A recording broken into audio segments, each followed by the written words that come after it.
We've been in Germany, Yeah, Holland, Belgium. No, not Holland.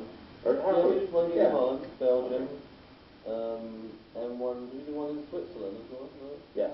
Yeah. Vienna. But the boat, yeah, it was different. That's the first time for me. These guys did a boat before I came back in 2005. It was a bit like Vegas, the way it's set up, you know, tables and chairs. But as you know, Phil had major problems with his voice that night, so it was an interesting show. It came out okay, you know, people enjoyed it, but I wouldn't like to repeat it, to be honest. He's not that way. It was an experience. Yeah, it was. We rocked the boat and tipped it over. I personally haven't talked to Pete in a long time.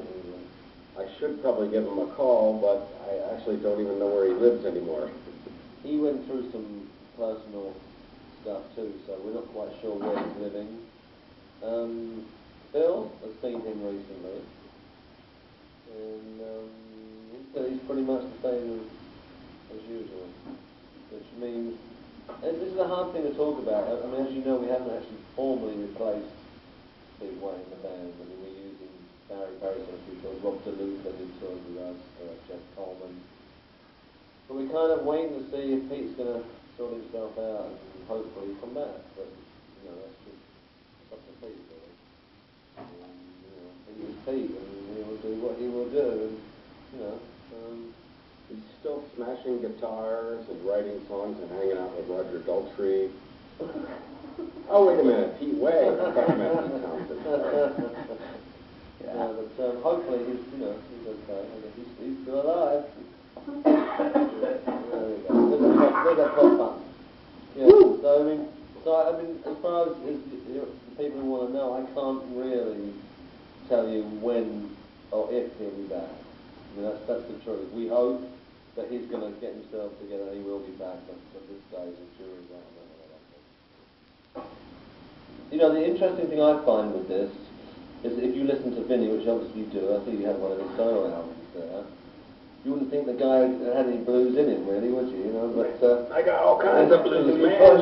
You see that it's like a chemistry you put in with UFO, and I mean, that was, to me, it was the biggest eye-opener when I came back in 2005 and did the Monkey Puzzle, and they'd pretty much written all the material for that before I came back, and it was so bluesy. You know, I thought, man, this is really cool. It's kind of where we started, but I thought, well, maybe that's just where they are now. But then, of course, the Visitors are rolling around, and same thing. And a lot of it's coming from Vinnie, which is even more surprising. But I think it's good. You know, it's a good progression for this band.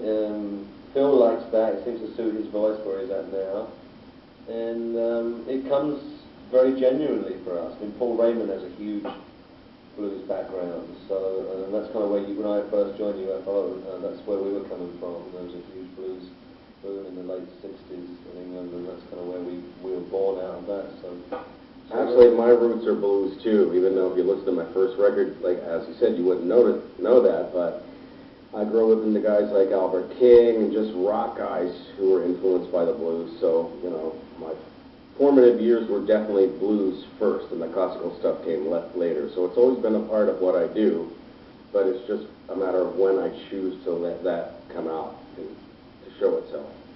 And with the songs for UFO, you know, I write a lot of different tunes, and I submit them to Phil, and I notice that he always gravitates towards the bluesier, raw ideas, and I do think, as Andy said, it fits his voice, and he is really into blues, and when he hears that type of thing, those type of ideas, he always chooses those. So, you know, it's kind of coming from there, from me writing some bluesy ideas, Paul writing bluesy ideas, and then Phil saying, oh, blues, yes. Absolutely. Do when that. I first met him, that was his thing. Each time we on to stuff, you know, the Electric Mud was the Muddy Waters album where he first, like, you know, went electric, and Howling Wolf and that stuff, and Phil just loves that kind of thing, so as he said, I think that's probably why. He was given, you know, 30-odd songs, maybe, song ideas that he had for that album, and that's the ones that he picked that, you know, he really felt that he could work with. So.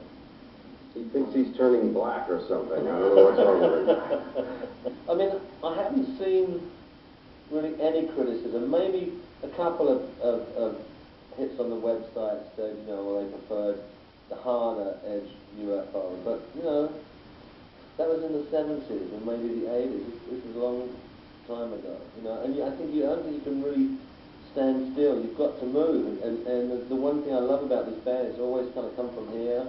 It never really came from here thinking, well, what do we need to write to be successful, or who should we target? You know, that isn't the thing with But perhaps we should start thinking. Maybe. Excuse me. But that's what I always loved about this band. It was always, you know, music that you felt, and I think it still applies. You know, it's everyone tosses their ideas in, and it's what they're, you know, they're expressing at the time, and that's where it comes from. I never thought of us as heavy metal, did you? No, classic rock, I guess. Hard rock, you know. I mean, now it's become classic, because I guess because we've been around for a while. Now we're classic. But back in the day, I always kind of categorised UFO as a hard rock band. Not metal, you know, because the one thing that UFO, we always had melody in our stuff, you know, which a lot of real metal doesn't necessarily have melody, you know. So I always thought that was good. I liked the fact that we had melody and lyrics that, you know, that kind of pertain to melody. So, Knew a girl named Melody once, and yeah, she sang very well. Well, I mean, the singer's British, so that gets you started now. I mean, initially the whole band was British. It was only in the early 70s when Michael Schenker joined, we actually had a non-British member, and that's kind of gone on now. Now we have Vinnie, who's American, and Barry right now is American. So. But obviously, I think, yeah, the main influence of the band is bound to be British. I mean, you've got Paul and up until recently Pete Way and Phil and myself, and, you know, that's kind of, it's a mostly British band. And we're working on Vinnie, we're trying to make him British, but he's a bit resistant. Chips. Have a point, mate. Have a point, mate. Yeah. We've done a lot of gigs there. I don't know why, actually. Because that manager's German. It could be because our management is based in Germany, and it's kind of our home base in a way. We always start out our European tours in Hanover, which is up where our gear is, and we go there and we rehearse, and we take the tour bus from Hanover. And so it's always our starting point. We end up playing a lot of places in Germany. I don't know why we play more there than the rest of the world, but it's good to be able to play there. Yeah, I mean, it's good to be able to play anywhere. I mean, this is a tight economy right now. I mean, worldwide, it's pretty tough. You know? And we're very fortunate that we can actually still go out there and make a living doing this, and actually, you know, make things work. So, yeah, we do spend a lot of time in Germany. As Vinnie said, you know, on this tour we've been in Belgium, Holland, Switzerland as well. You know, with Denmark, Sweden, Norway, wherever. You know.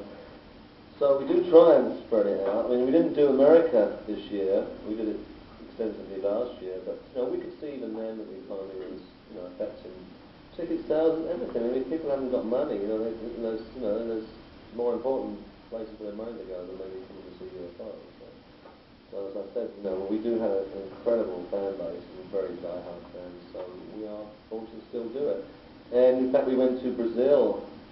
Was it this year? Earlier this year? Yeah, it was in May. First time we've ever done that, which was really good. I mean, we haven't been to Japan in a while, and I understand that's basically because the economics of taking the whole band to Japan and making it work financially, which we'd love to go back. I mean, I love to play there. We have great fan base there. But there's also places we haven't been at all, you know, like New Zealand, Australia, and you know, you get hits on the website, people saying, when you come here, you know, we just have to wait for a promoter to figure out a viable way to do it, because obviously to drag a band all that way is expensive. So, but we live in hope. Well, our rule is we don't go further than 1 hour time difference. That's it. I've been in the band. Tonight is the first gig we've ever had to cancel. Yeah, absolutely. And I'm telling you, this is not a whim. I've known this guy 40 years. I've never heard his voice that bad. I mean, he really struggled. He did the boat gig because, you know, basically we were on the boat and people couldn't go home. You know, it was a tough one, and he knew going in that he really didn't have a voice. Well, there's wear and tear from singing every night, and we all know that singers go through that. But personally, in my opinion, I think he's got a bit of this virus that we all have. Yeah. And, you know, I think that's what it is. You know, a guitar and a drummer complain when they're coughing and they got a sore throat. The singer's kind of different, you know, and obviously what more you use... Mr. Green and... Yeah, but... Comedian and band.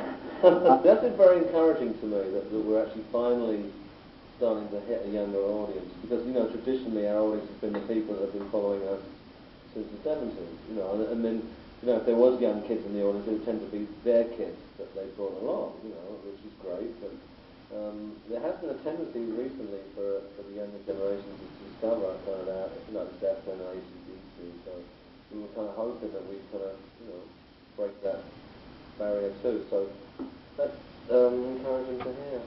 So now, tell me, last time they were here, who was playing drums last time? Simon Wright. Simon, good old Simon. Yeah. Last time I was here was 89, many years ago. You played your solo stuff. Yeah, a couple solo gigs, and I taught at some music school. Yeah. Oh, right, because you weren't in 97. Is that Michael? Then? Yes. So he Michael, was, Simon. yeah. No, that was, no, that wouldn't be Walk on Water tour, that was later. Yeah, a bit later. Yeah. Right, okay. Yeah. Yeah. But did you play with them with the Finnish guys? Yeah, I did. Yeah. Had some musicians from Finland, and we rocked out. Yeah. Got together and rehearsed like 10 songs in 1 or 2 days, you know, that type of thing, and did a couple gigs. It was awesome. Yeah.